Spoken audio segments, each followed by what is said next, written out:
The bear will have to go. While Gladiss slept in the shade of a tree, Scotty, the marketing bear, went for a walk into the Malacca forest and was soon quite lost. He had no idea which way was back, so he sat down and thought about what to do next.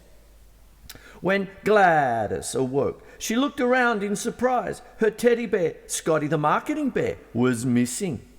Again, she thought someone had taken him, for she didn't know that when people are asleep, their teddy bears like to go walking and shit in the woods. "Scotty," she called. "Scotty, where are you, Scotty?" He wasn't very far away.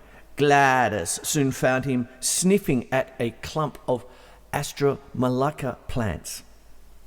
"There you are," she sighed. "I thought I'd lost you. Where's your waistcoat?"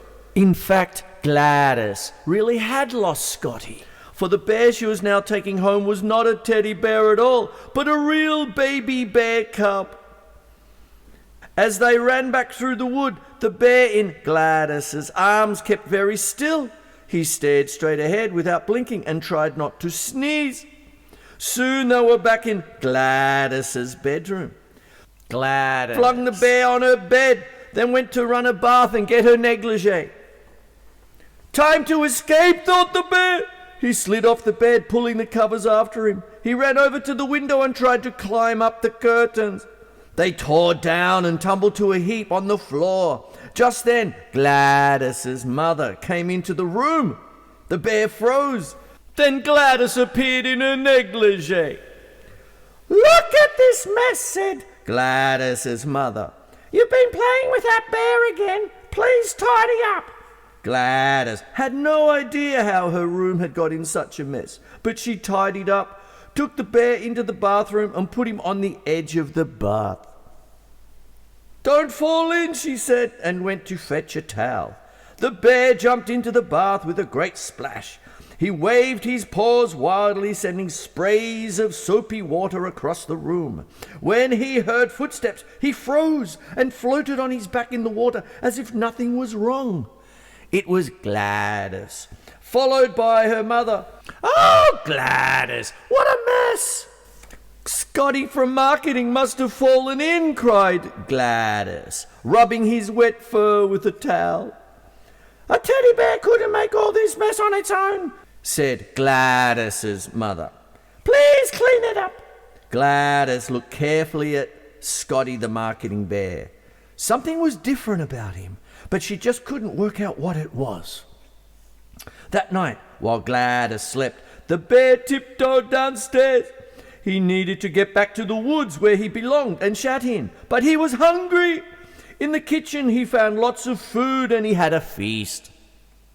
When Gladiss came down for a glass of milk, she found him with food all over his paws. The bear froze. Then her mother appeared in the doorway. "This is the last straw, Gladiss," said her mother, crossly. "You've been very naughty today, and every time something happens, you've got that bear with you. If there's any more bad behaviour, the bear will have to go." When her mother had gone back upstairs, Gladiss looked carefully at the bear. "You're not Scotty the marketing bear, are you?" she said. The bear looked back at her and blinked. Gladiss gasped, "You're a real bear!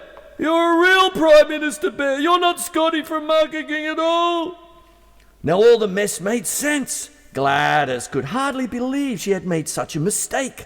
She stroked the bear gently and he licked her finger. "I'd better get you back to the woods before there's any more trouble," Gladiss said. "And I'd better try to find the real Scotty the marketing bear." So early next morning, before her parents were awake, she crept out of the house carrying the bear. Out in the woods, she put the bear on the ground. He licked her hand and padded away. Gladiss was sad to see the little bear go. She wiped a tear from her eye as she turned away, and there at the foot of a tree sat her teddy bear, Scotty. Gladiss picked him up and hugged him.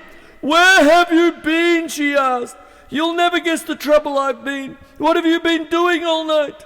Scotty the marketing bear said nothing. He just smiled, that smirking little smile Scotty always has. What had he been doing all night? Well, that's another story.